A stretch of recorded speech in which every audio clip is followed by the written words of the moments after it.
Olá, pessoal! Tudo bem com vocês? Meu nome é Rebeca e nós estamos chegando agora na nossa última aula da sequência didática sobre combustíveis. Eu quero começar essa aula lembrando daquela pergunta que eu fiz lá no começo da primeira aula, que era por que os países estão substituindo os combustíveis fósseis por outras fontes de energia? Você já tem uma resposta para isso? Pensando assim em tudo isso que foi discutido, trouxe algumas informações para vocês que pode ajudar a responder essa pergunta. Mas para vocês lembrarem um pouquinho, eu vou fazer uma breve revisão sobre os conteúdos que foram trabalhados nessas nossas 4 aulas anteriores. Bem, começando agora sobre o petróleo, que foi aquela nossa primeira aula que foi feita. Nós começamos falando que o petróleo é um recurso natural e não renovável. Bem, ele é natural porque a sua origem provavelmente veio da decomposição de micro-organismos no mar. Eles completaram seu ciclo de vida, depois de mortos eles se depositaram no fundo do oceano e através de uma pressão muito grande, tanto do peso da água como de outros sedimentos e a temperatura da terra, eles se transformaram em petróleo. E ele é não renovável porque esse petróleo, existem diversos depósitos no fundo do mar e no fundo da terra, mas que infelizmente algum dia eles vão acabar. Então, existe a necessidade de encontrar também outras fontes de energia que não sejam dependentes do petróleo. Nós vimos também sobre a destilação, ou seja, aquele óleo que é retirado, que é extraído do fundo do mar ou da terra, ele passa por uma etapa chamada de destilação, em que os componentes do petróleo, daquele óleo, são separados. São separados de acordo com seu ponto de ebulição, porque todos eles são hidrocarbonetos, ou seja, são componentes semelhantes entre si, que possuem carbono e hidrogênio. Nós vimos também que um dos principais desses componentes, pelo menos aqui para a nossa sequência didática, são os combustíveis fósseis. E sobre eles nós lemos algumas notícias. A primeira delas era que a União Europeia estava querendo encerrar o uso de combustíveis fósseis até 2050. E o Reino Unido pretende proibir os carros novos com motor a combustão já a partir de 2035. E nós vimos também os impactos ambientais causados por esse tipo de combustível. Não é à toa, isso serviu para a gente ver que não é à toa que esses países pretendem sim encerrar o uso desse tipo de combustíveis. Na aula seguinte, nós vimos as reações de combustão, tanto a combustão do octano como do etanol. E essas reações foram escolhidas porque o octano é o principal componente da gasolina e o etanol é o do bioetanol. Nós percebemos que essas duas reações têm algo em comum, que elas duas têm como produto na sua reação o CO2, que é o dióxido de carbono, que é um dos principais gases causadores do efeito estufa. Porém, existe uma diferença entre a queima do octano e do etanol. A questão é que o octano, a gasolina, é retirada do petróleo. E o petróleo, ele simplesmente é o carbono em um outro formato que estava lá depositado no fundo do mar e depois transformado em combustível, esse carbono vai ser emitido para a atmosfera na forma de CO2. Já esse CO2, que é resultado da reação do bioetanol, ele provém, por exemplo, da cana-de-açúcar. Por quê? A cana-de-açúcar é plantada e depois ela é transformada em combustível.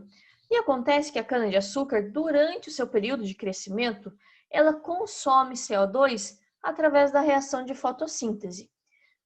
Por isso, a reação do bioetanol ela é um pouco mais sustentável do que a reação de queima da gasolina, porque esse CO2 que está sendo emitido agora durante a queima, ele já foi consumido lá atrás pela plantação daquela planta que vai dar origem ao combustível, seja a cana-de-açúcar, o milho, o trigo, a beterraba ou tantas outras que existem por aí. Porém, isso não significa que a produção do bioetanol não gere impactos ambientais. Os principais impactos relacionados à gasolina nós já vimos. Entre eles, o principal, eu acredito que seja o aumento do efeito estufa. Porém, o bioetanol, quando a gente olha assim apenas para a reação de Kame da fotossíntese, ela parece ser sustentável, não é verdade? Porém, nós temos que considerar o processo como um todo, ou seja, desde a produção do bioetanol nas indústrias, como também as queimadas, que eu havia mostrado para vocês, que elas podem sim aumentar a emissão de CO2 desse processo. Bem, o efeito estufa nós já havíamos comentado na aula anterior, e o mais importante é que vocês compreendam que ele é um efeito natural e necessário para a manutenção da vida. Se ele não existisse, a temperatura global seria muito baixa, cerca de menos 15 a menos 20 graus Celsius. Ou seja, provavelmente os seres humanos não viveriam da forma como vivemos hoje. Porém, o problema é quando esse efeito estufa ele atinge níveis muito altos, ou seja, a camada de gases na atmosfera seja muito densa e que impeça muita radiação infravermelho de escapar dessa camada. Ou seja, boa parte dela, se não me engano, 95% vai ser refletida de novo para o chão, aquecendo assim o planeta Terra. E gerando um efeito chamado de aquecimento global, que significa o aumento da temperatura da Terra.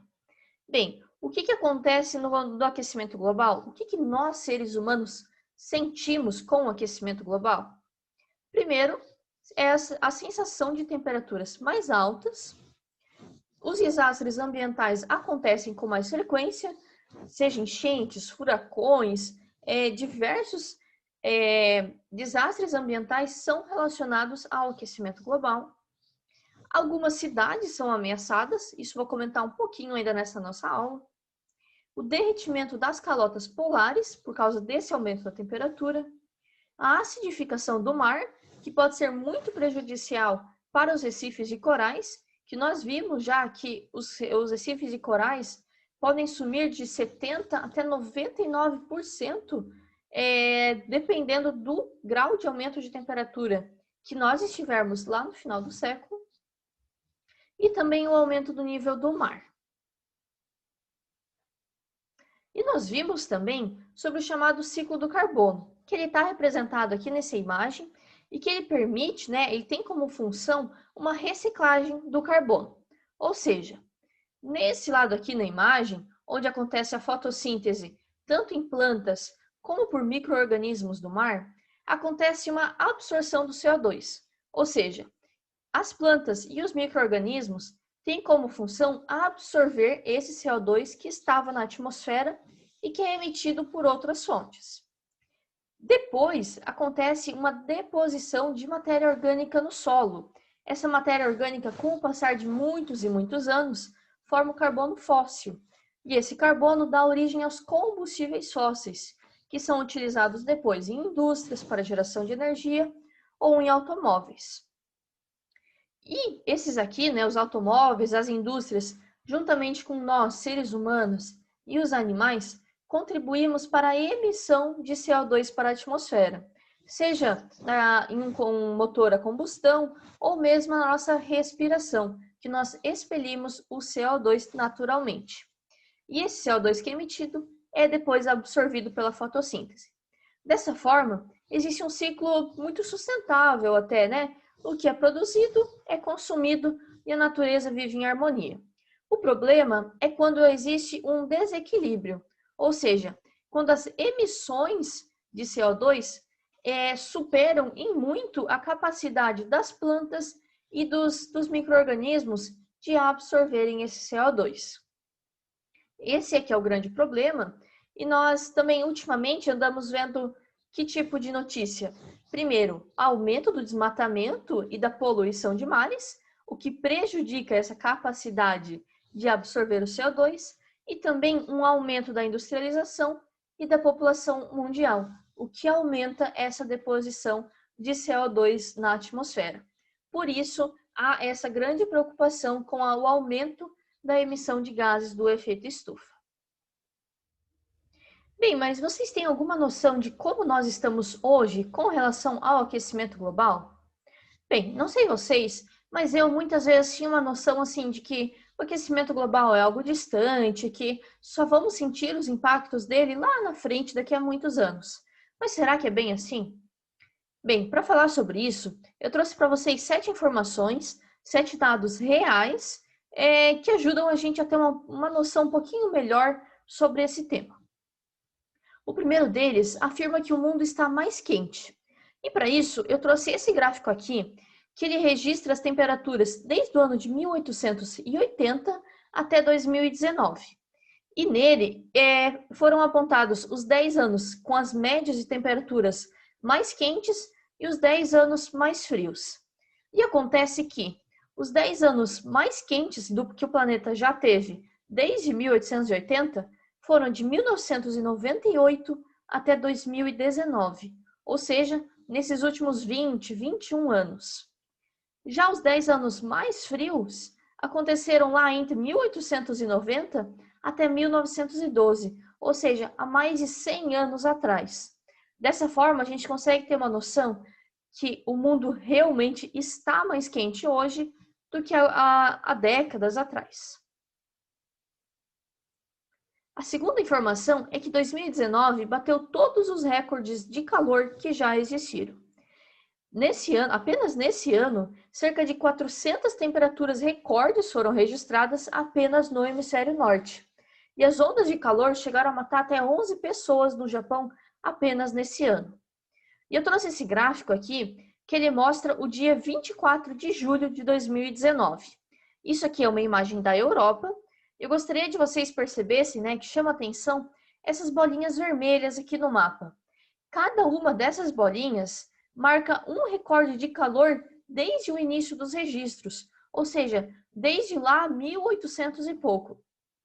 Em cada uma dessas regiões aqui foi registrada a temperatura mais alta que já existiu nesse dia aqui em 2019.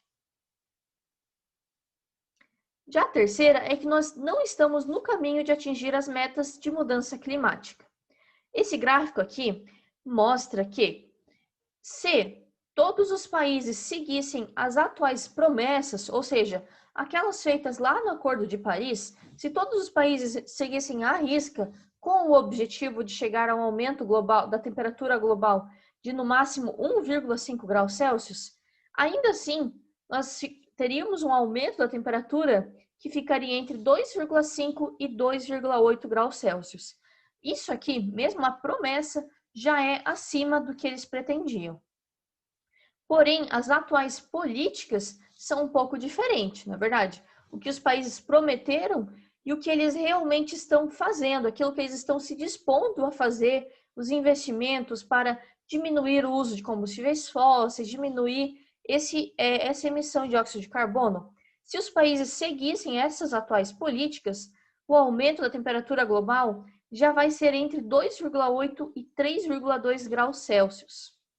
Porém, se os países simplesmente não fizerem nada e deixarem rolar como está hoje, o aumento da temperatura global seria de 4,1 a 4,8 graus Celsius, ou seja, os resultados poderiam ser catastróficos, né?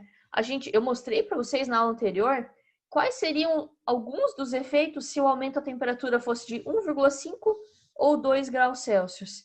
E olhando por aqui, nenhum desses cenários, na verdade, é realístico, porque de uma forma ou de outra, por mais que os países se esforcem, provavelmente a gente não vai conseguir aumentar a temperatura da Terra em apenas 2 graus Celsius. Provavelmente será mais. Agora, a quarta questão é que eu queria mostrar para vocês quais são os países os maiores emissores de dióxido de carbono no mundo. Bem, os principais, os maiores emissores são a China, Estados Unidos e União Europeia, Sendo que a China, de longe, é disparado o maior emissor.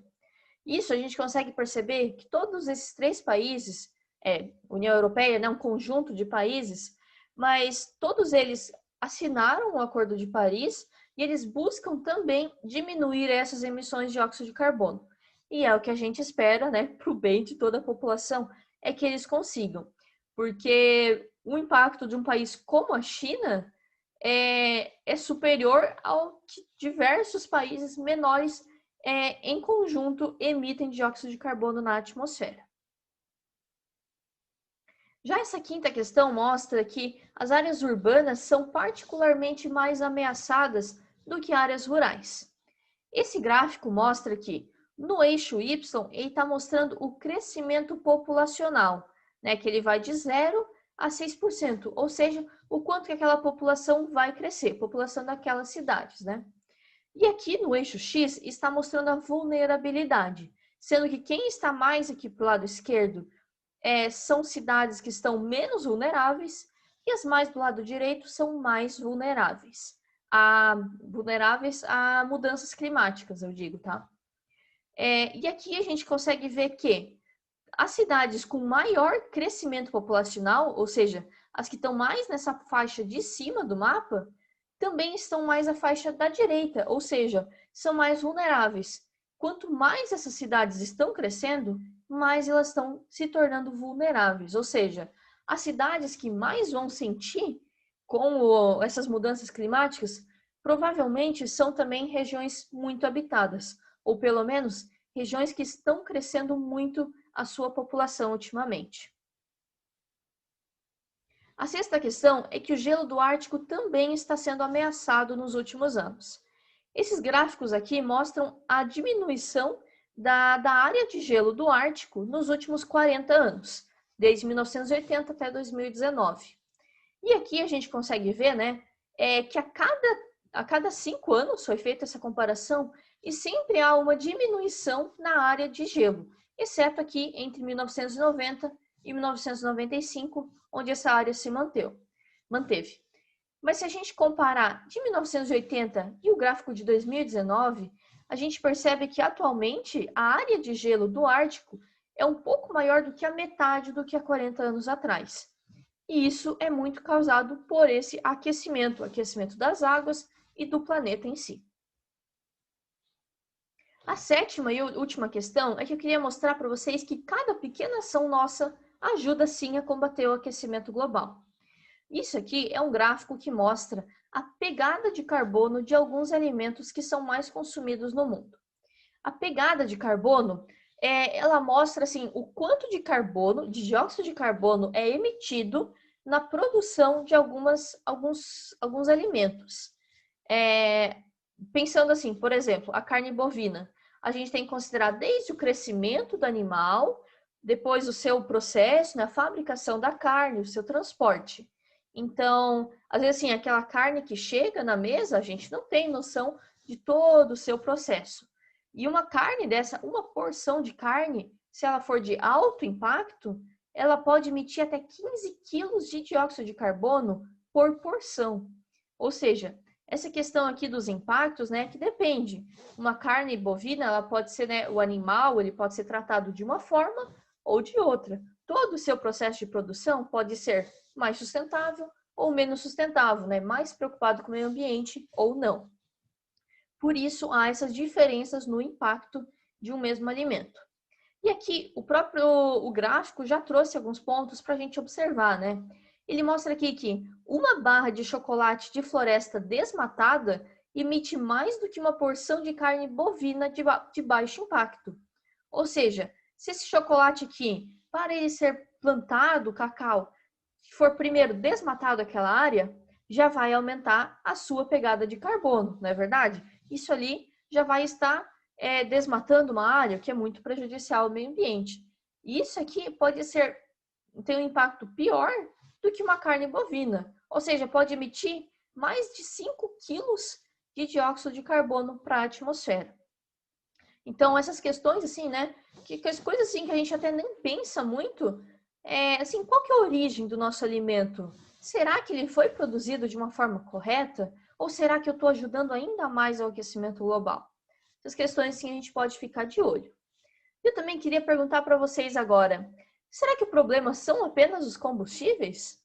Olhando todos esses dados, assim, será que só isso é o problema do aquecimento global? Será que só isso está causando esse aquecimento?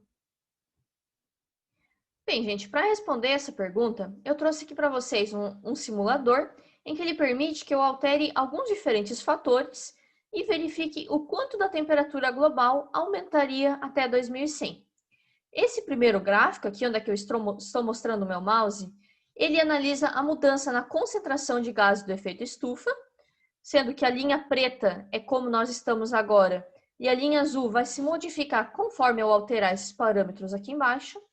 E esse gráfico aqui da direita mostra como a temperatura global vai se alterar com essas mudanças. Bem, um desses itens aqui que a gente pode modificar é o transporte. Ou seja, bom, esse aqui agora é a eficiência energética dos automóveis que nós temos hoje. Se nós considerarmos que essa eficiência aumente muito a eficiência dos carros, nós já verificaríamos uma mudança na temperatura global. Ou seja, a linha azul já está um pouquinho mais baixa. Ainda que pouco, isso pode fazer muita diferença. Outro fator que nós podemos mudar com relação ao transporte é a eletrificação, ou seja, incentivar muito mais o uso de automóveis elétricos. Dessa forma, a temperatura global até 2100 aumentaria ainda em 3,4 graus Celsius, porque como eu já tinha comentado numa aula anterior, apenas colocar, substituir os combustíveis fósseis por veículos elétricos não resolve o nosso problema, porque ele envolve também outras questões por trás disso. Ou seja, para realmente diminuir ainda mais a temperatura global, nós teríamos que mudar, inclusive, o fornecimento de energia. Ou seja, diminuir o uso de carvão, de petróleo, de gás natural, aumentar a energia nuclear, aumentar as energias renováveis, a bioenergia, tributar ainda mais o preço do carbono, ou seja, mesmo considerando tudo isso aqui no máximo, ou seja, algo que na prática não vai acontecer, porque boa parte da economia dos países depende disso daqui, dessa questão da geração de energia, a temperatura global teria ainda um aumento de mais 2,4 graus Celsius, o que, apesar de ser melhor do que o caminho que nós temos hoje, que é essa linha preta, ainda precisa diminuir mais, porque isso aqui pode causar impactos muito graves no meio ambiente. Porém, existem algumas alternativas ao uso daqueles combustíveis, que eu já mostrei antes, que procuram ser mais ecológicas. A primeira delas que está sendo estudado é o uso de água do mar como combustível, ou seja, os cientistas estão procurando extrair o CO2 da água do mar e transformá-lo em um combustível capaz de ser queimado para gerar energia para navios. Outro estudo que existe é com relação a algas, ou seja, as algas seriam criadas, cultivadas em laboratório e nesse momento as algas fazem fotossíntese, ou seja, elas absorvem CO2 do ar. Depois, essas algas passam por um processo em que elas são transformadas em um óleo e depois usadas como combustível, nesse momento emitindo dióxido de carbono. Mas assim como o bioetanol, existiria esse processo um pouco mais sustentável, onde o gás emitido é consumido antes na fotossíntese. Outra alternativa é o uso de esgoto, porque a decomposição do esgoto gera gás metano, que é um causador do efeito estufa, mas que ele pode ser armazenado e usado como combustível na queima de um motor. Outra alternativa são os combustíveis sintéticos, que são combustíveis que já existem hoje, mas eles passam por alterações em laboratório para melhorar a sua eficiência e diminuir a sua emissão de gases, por exemplo.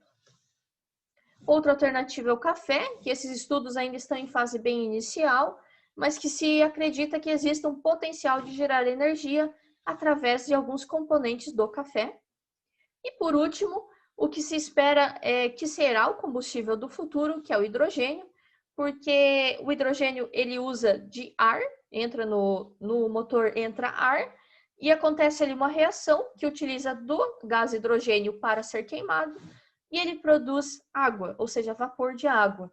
Na verdade, o ar que entra no carro é até mais poluído do que aquele que estará saindo pelo motor. Ele passa até, é como se o carro filtrasse aquele ar, ou seja, é uma alternativa muito boa ecologicamente, mas possui alguns problemas, como o armazenamento e o risco de explosão do hidrogênio. Agora, para o final dessa aula, vocês vão realizar aquele debate que eu havia proposto já desde a primeira aula. Vocês deverão se posicionar criticamente sobre o aquecimento global, considerando se ele é natural ou se ele é causado pelo homem. Eu quero que vocês exponham argumentos, coloquem o seu posicionamento baseado em dados e em estudos que vocês tenham procurado e também nos textos que eu dei para vocês se basearem. Para essa atividade, vocês vão ter agora 25 minutos.